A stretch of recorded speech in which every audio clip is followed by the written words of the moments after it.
ታሪክ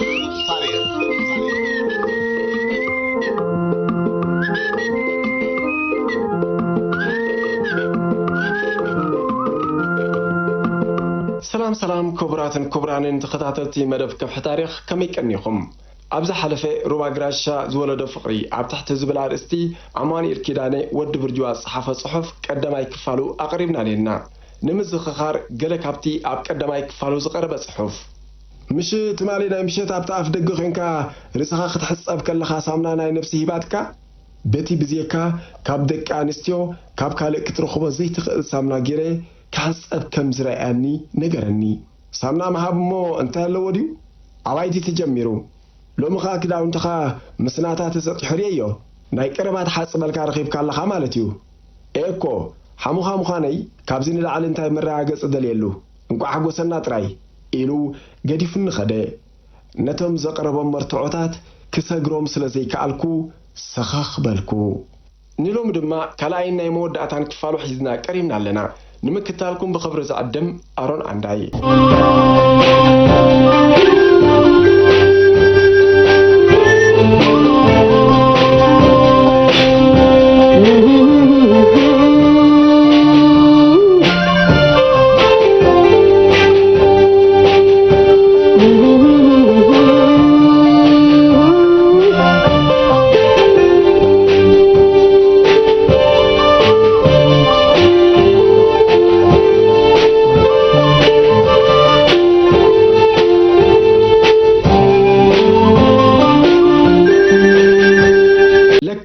ሰሓሰዓልን ፍቕርን ክሕባ ኣይክእልን ዝበሃሲ ከምዚዩ ኢለ ምስ ነፍሰይ እናተዛረብኩ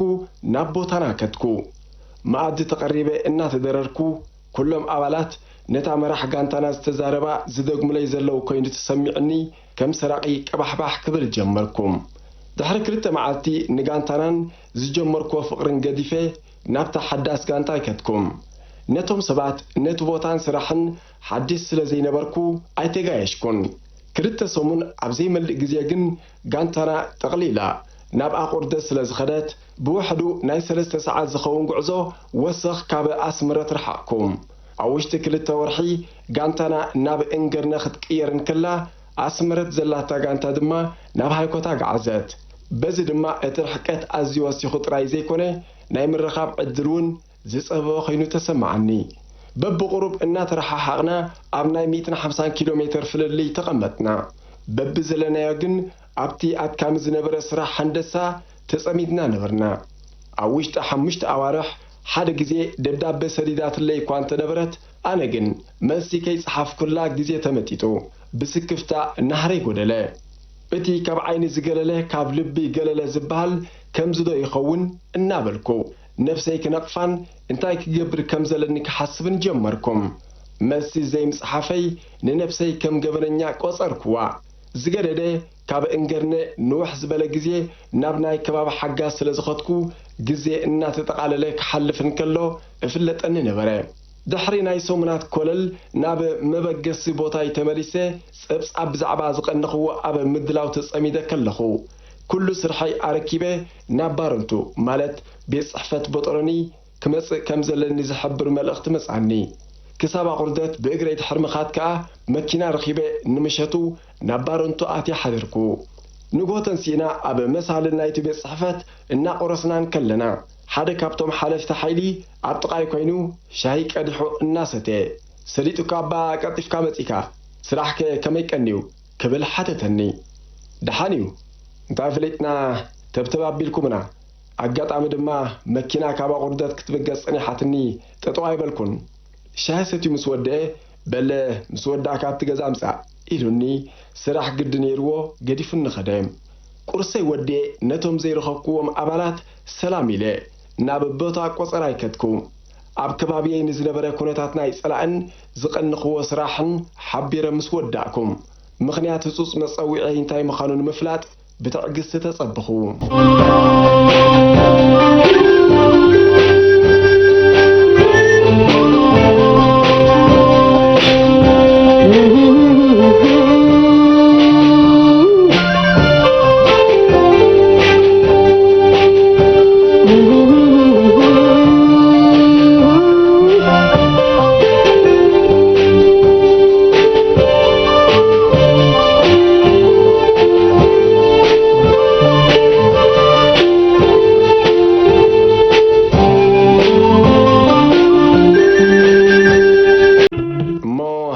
كندو كحسوس أين برن أبهاي كوتا زلا ساسيت جانتا مرحي عن نفسه سلست غيره قروب حسرتنا يتمرتن ممهرنا قات يملو نزها قاف كتعبس نبعت كيدها بلني داغماي مساس مرت كتراخبيكم زبلن خينو إنها تسمعني كحسب جمركو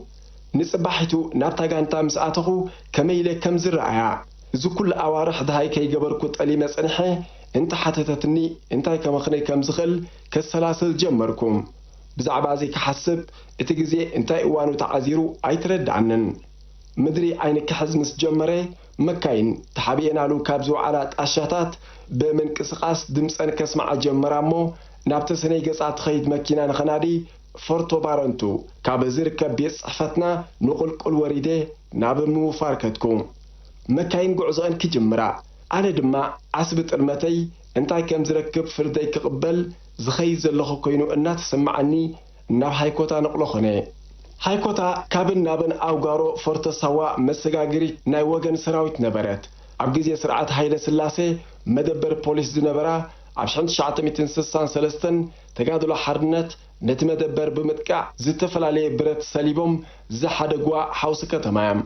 كاب مبرق أو وجن تبكيسو بدبوبا تقنيتوا زحلف روا قراشا أبصورة بفلاي أبجزي كرمتي نمنك سقاس مكاين أبع انكفاز نبرن أبسب النبرتن كبيت كسارا زوردن عبرو بايو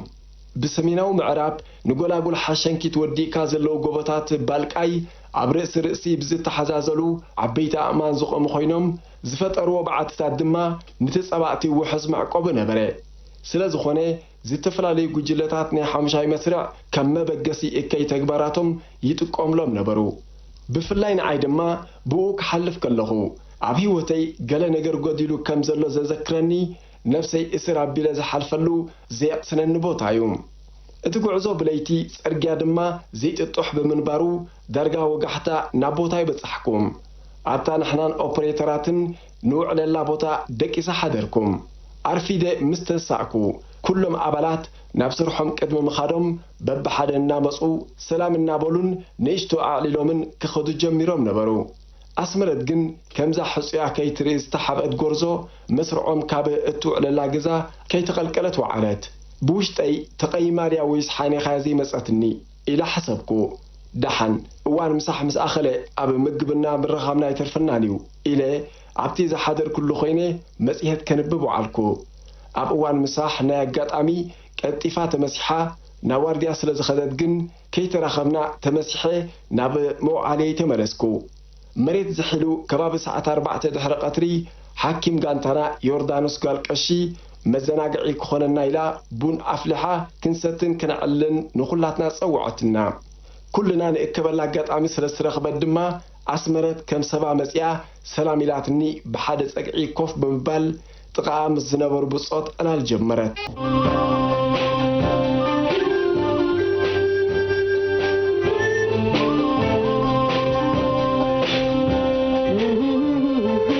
أب منغو سسرعنا كنت أمامت عينين الرخب مو كاتفنا عينتنا نبت الزنبر أو مريسنا ألالنا نقصل نبرنا كوميلو وقعبن توديو نتاعقات أمي كي تقوم كلهم أبارات ننابطهم كدو دحرني حدا معات مقشا نبر معالتا وسرحي سرد جمركو بو متن نرخب له أقات أمي نبس حخده حدا معالتي تمسيحنا نمعرفنا ناخدنا كداني بتحتاي وغن زنبر السفايو تفتحو مسفايدة لسلد نبره أسمرت كداني بخلو تفتحاس كسافيا با مرفئن فتلنا قبلني إليا نابمو عليه كتكو كيدان قيت دد حري مسيا عب أف دقت أو دحر مبال هبا سفي 5 علكة إلى تني الدنين بلاد اتوبا دحر دما مرفئن فتلنا مس اللي لكي كيدم صمو أبزقين كخات سفي اللي كبلان قلبت إلى أخت كيدن حد خناي ناي مجمرتا حسابي كداني بعليك سفك وانت نبره كسفي الكامس بلت النجن نابتمو علي ممس زخونا قات أمرخي بيله تحقوزكم مسايكوف كتب المو نت أقات أمي تتقيمه كل نجر كعل الله حسبكو قلبت إلى بمخدع حسابي زي تقرف مثلني سلست قيم الدياكوف مبالاس إيوه إنا بالكو كشقل جمركو زي كم تزحسبكو جن كالتفات مليسا عبي لخدانك إلى حتتتني ክዳነ ይውጽህ ይበያ ምስፋይ ክጅምር ከላ ዝነበረኒ ሸቅሎት ጠፊኡለይ ነበረ ካብ ሓንከዲው ወይስ ፍርሒ ትርክታ ልበይ ህርመታት ውስኽ ስለዝነበረት ነቲ ድግድግታት ሰምዖ ዘላ ስለዝመሰለኒ ብውሽጠይ ክሸቀል ከለኹ ንሳ ግን ደኒና ትሰፍ ነበረት ሰሰሪቀ እንተ ጠመትኩዋ ብዚካ ምስፋይ ካልእ ተሓስቡን ትመስል ኣይነበረትን ስለዚ ነቲ ጽምዋን ክሰብሮ ነፍሰይ ኣረጋጊኤ ቤን ከም ዝጅምር ከዓ ክሓስብ ጀመርኩ ስማንደሆ ኣስሚር እንታይ ዳ ክሳብ ክንዚ ዳያጥፊኪ ጎባ ዓይና ጌራና ጠመተት ኣዴ ሓባል በልያ ከይተቅድመክ ዲኻ ትገብሮ ዘለኻ ኢላ ካልእ ዘረባ ከይወሰኸት ስቕ በለት ማለተይሲ ዘረባ ክጠፍኣንና ደለ ወላ ናብዚ ምስ መጻእኩስ መጺክ ሰላም ኣይበልክንን ኢለ እንታይ ሰላም ክብለልካ ወደይ ደብዳቤ ጽሒፈልካ መልሲ ዘይሃብካንስ ሕጂ እውን ባዕልኻ ክዳነ ይስፈይለይ ስለ ዝበልካኒ የመጽእ ድፍረትሃና ግረመኒ እሞ ኣነ ናብ ዘለኽወስ ኣይትመጽእን ኢኸ ማለት ድዩ ብስራሕ ዳ ይመጽእ እምበር ብኻልእ ግን ኣነ ዳ ብስራሕ ካብታ ጋንታ ኣዝየ ርሕቐ ስለ ዝነበርኩ ደብዳቤኺ ደንጊየ ተረኪበ እያ ከምኡ ስለ ዝኾነ መልሲ ስለዘትኩልክን የሕሱ ስለ ዝነበርኩ ነፍሰይ ኣሲረ ዝተዛረብኩ እምበርከ ክልቲኡ ከንፈር ኣላጊባ እናጎም ጸጻት ኣቃይሕካ ይኮንካን ገዲፍካዮ ባህ ዘይበለትኒ ቃል ድርቤየትለይ ኣቲ ኣስሚር ንዓኹ እኳ ኣብ መገሎ ከለና ዝፈተኸኹ እዩ ዝመስለኪ ኣነ ግን ኣብ ገዛይ ከለኹ እየ ዝፈተውክ ነይረ ሓቀየ እታ ብትምኒት ኣብ ሓሳበይ ዝነበረት እሞ ብመገዲ ስመረት ህያው ዝኾነት እያ ኣይተሓስስከ ንኻልእካ በሎ ከናፍራ እናረምጠጠት ጸጋሚታ ዓይነይ ጽቐይጠ እሞ ገዲፍክዮ ማለት ድዩ እንታይ ዝገድፎ ብምባል እናመለሰትለይ ድሮ ክዳነይ ሰፊያ ወዲኣቶ ስለ ዝነበረት ኣብ ገጸይ ሰንዲያትለይ ክትከይድ ብድግ ክትብል ከላ ኣብ ገጻ ደስ ዝብል ስምዒት ይንበብ ስለ ዝነበረ ቀሲነ ነበርኩ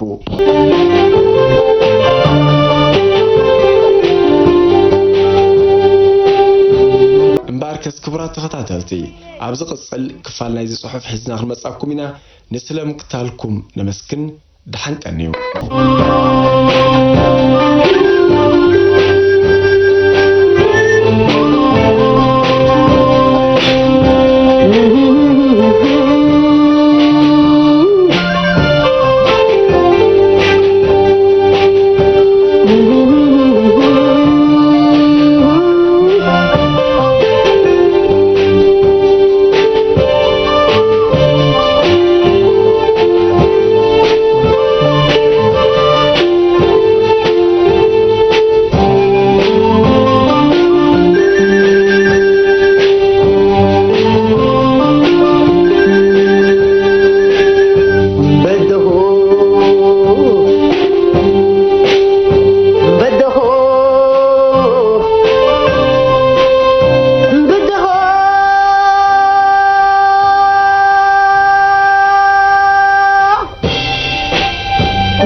ننبار السلام زقالس قبلي كتورو تبقسه بحاهيلي بدهو ندحر حارة المي بزلنا عقلي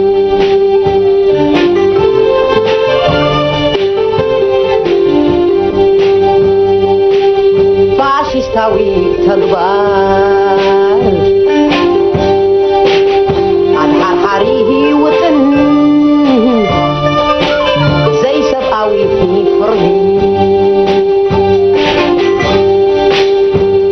نحفش تهجكن نخزباوي حي قسيمو هاي لوطن خوف تدرون اي كيدن كان كسيلو يبقسن عباق ماهسن أما جرشا مسوسي قلبو حسابو حفر ብረት ተጎልቢቡ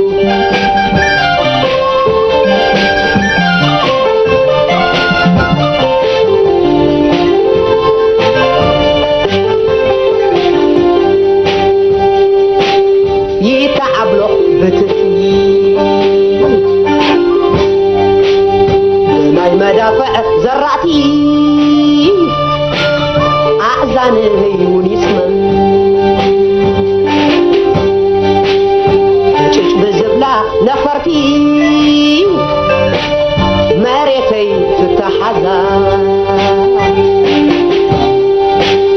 በፅዋርና ኣሽቱ ገዘፍቲ ሆ እሳተ ጎሞራዊ ዕርደይ ሓዊ ተፋእቲ ንወራሃራም ከንቲ ፈልፈል ዘይብሉ ካብትቑ መትከሎም ዋላ እውን ትጉም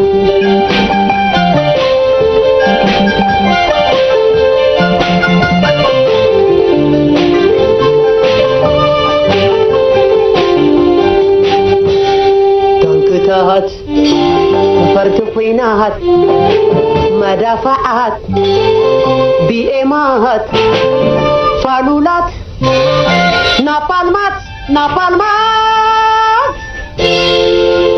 ብሪምሪም ናይ ሰማይ ተፈንጫለ ሓሃዊ መሬት ሚሳይላት ኣጥዋራት ዘመናዊ መካናይዝት ኩናት ሰነቐመማሃዊ ኣይወፆና ዓቕለይ ብሕዝቶ ገዳማዊ ታንክታት ነፈርቲ ኮይናት መዳፋዓት ኣኻይ ፋሉላት ቡምባታት ናፓልማት ብሪምሪም ናይ ሰማይ ተፈንጫለ ሓሃዊ መሬት ሚሳይላት ኣጥዋራት ዘመናዊ መካናይዝት ኩናት ሰነቐመማሃዊ ኣይወፆና ዓቕለይ ትሕዝቶ ገዳማዊ